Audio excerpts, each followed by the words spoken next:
fighters will be surrounding the plane in about 7 minutes. Oh, I heard they threw you out of the press conference. They tried, but Caroline stopped them. Caroline saved you. You're lucky. You're lucky. You were a little out of control. How's the trip going so far? Well, I was It's going asking you very about well. your meeting with the Syrian I think president. it's going well. Great relationships. And now we're meeting with a group that's fantastic. The Emir is a great guy. I know him all very well. How are you? Good, thank you. You're going to be surrounded by 8 fighters, in about 7 minutes. Then you say, do we need them? And when they say yes, that doesn't make me feel good, right? What's the threat? Did they tell you what the threat is? No, let's assume there's no threat. We have to assume that. How did you find the Syrian president? Great. I think very good. Young, attractive guy, tough guy. Strong pass. Very strong pass fighter. Does that worry you But at all? he's got a real shot at pulling it together. I spoke with President Erdogan, who I'm very friendly with it. He feels he's got a shot at doing a good job. It's a torn up country. Do you think Syria will join the Abraham Accords? Yeah, but I think they have to get themselves straightened out. I told him, I hope you're going to join when it's straightened out. He said yes. But they have a lot of work to do. What about Lebanon? Do you think there's a path for Lebanon to normalize relations with Israel? A friend of mine is the new ambassador to Lebanon. And I didn't even know, and I never knew his relationship, but he was born in Lebanon. And he said, I'd like to be the ambassador. He's a very successful guy. And I said, that's very dangerous. He said, I don't care. I love my country, and it's worth it to do. I'll go and interview him sometime, Michel. He's a great guy, but I think he's approved or almost approved. But, there's a danger there for a very successful man to go and do that. I said, you sure you know what? You do it. It's like Doug taking pictures, right? So you got some good shots, I guess. That's a beautiful scene. The last scene at the airport I thought was beautiful. We rode out together. They generally don't do that. They don't generally meet presidents. There have been some reports of the Syrian president wanting a Trump Tower in Damascus. Did that come up at all? No, that I haven't heard. We'll have to wait a little while.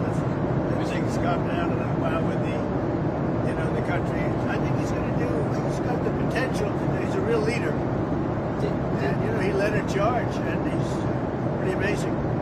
But did you see him? Did you get to see him? He was there. He was with us at the event. Did the PGA Tour or Live Golf come up at all in your conversations with the Crown Prince? No. You mean the Live? Yeah. No, we didn't discuss it. What about that the Saudi intelligence agent? The 9/11 families want the Saudi intelligence agent to be extradited to the United States to face charges for 9/11. Did that come up in No, conversation? it didn't. But I know all about it, but it didn't come up. On Israel, you're not going to Israel. Does this trip sideline Israel at all? No, not at all. No, this is good for Israel. Having a relationship like I have with these countries, Middle Eastern countries, essentially all of them, I think it's very good for Israel. Can I ask you again on Israel? On the hostage deal, did any of your people speak with Israel about the release of the American hostage? I'm sorry, on the sanctions lifting of Syria. He done. Well, let me ask on Edom first. What credit does Israel deserve, if any, for that release of the hostage? Well, they've been fighting a long time. They're warring. And I think they deserve a lot of credit. I think my people deserve a lot of credit, maybe the most credit. He wouldn't be there if it weren't for us. He wouldn't be living right now. Probably none of the hostages would be living right now. And we probably have 20 that are living. That we'll be getting out step by step. We've gotten a lot of them out. And last time, a couple of weeks ago, 10 people walked into my office, the Oval Office, and they said they had a 59 on their shirt in the front. And I said, what does that represent, the number of hostages? I said, wow, that's a lot.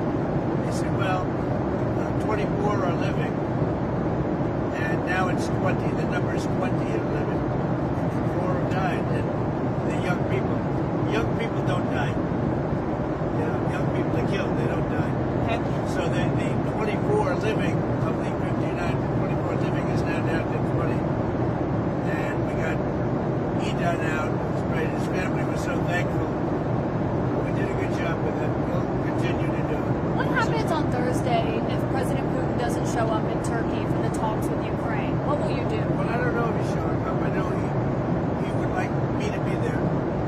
And that's a possibility. If we could end the war, I'd be thinking about that. Now, tomorrow, we're all booked out. You understand that? We're all set. But you'd go if he We're goes? going to go UAE tomorrow.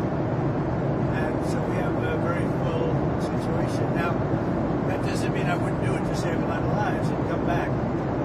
But, yeah, I think they're thinking about something. I don't know that he would be there if I'm not there. We're going to find out. Marco's going. And Marco's been very effective. How are you feeling about how Putin is handling this? I know you had said a few weeks ago you thought About maybe who? how Putin is handling this. You said a few weeks ago you thought maybe he was tapping I'll you let you know in a week. I'll let you know in a few days. Mr. President, on Israel again, has any of your team been in touch with Israel, your team, about lifting the sanctions on Syria? What's their reaction? Well, in touch. I mean, we told them we're doing it. The reason I did it, and I think it's been very popular, actually, certainly in the Middle East, it's been popular with virtually everybody. But the reason I did it is because I spoke with President Erdogan, who I get along with very well, and I spoke to Mohammed, as you know, was with them, and they thought it was very important to do. It gives them a much better chance of survival as a country. Can you share what Netanyahu thinks about it? I think what's happened is Turkey feels we should do in other countries. So if you looked at my speech last night, which I assume most of you were at, I think the biggest applause was when I said that we're lifting these sanctions on Syria. And that's because they want to give Syria a chance to live and to be great, etc. Mr. President, an Emirati government did a $2 billion deal. An Emirati government did a $2 billion deal using the Trump digital coins. How did that deal come about? I don't know anything about it. I really don't know anything about it. But I'm a big crypto fan, I will tell you. I've been that from the beginning, right from the campaign. I'm a believer in crypto, and if we're not going to do it, China's going to do it. The way I look at it, it's like AI. I'm a believer in AI because we have to have it. We're leading China by a lot. And in crypto, we're leading China by a lot. So I'm a big crypto fan. You didn't know about that? No. Senator Schumer said he wants to block your Justice Department political appointees until he gets answers about questions about the Qatari plane. What's your response? Schumer's, he's become a Palestinian. Something wrong with him. I don't know. I've known him a long time, and there's something wrong. He's lost his confidence totally, and it's just something wrong with him. I don't know what it is with Schumer. Yeah, did you have a question? Go ahead. Well, I've got two questions on Iran and Russia. Yeah. Are you still considering secondary sanctions on Iran's oil exports? Let's see what happens over the next week. I don't really want to answer it because I want to see what happens over the next week. Go ahead. Okay, and then on Iran and Russia, are you considering sanctions on Russia for supporting Iran and for the continued war in Ukraine? Well, again, I don't want to talk about it, but I'm always considering the secondary sanctions. I had the secondary sanctions on Iran and drove them into bankruptcy, and there would have been no October 7th. There would have been no money for Hamas or Hezbollah or anybody else. So I'm always, and as you know, I put secondary sanctions on Iran again. And hopefully they're going to make the right decision because something's going to happen one way or the other. Very simple. It's going to happen one way or the other. They can't be friendly. We'll do it very unfriendly, and that won't be pleasant. Thank you very much. On the Qatari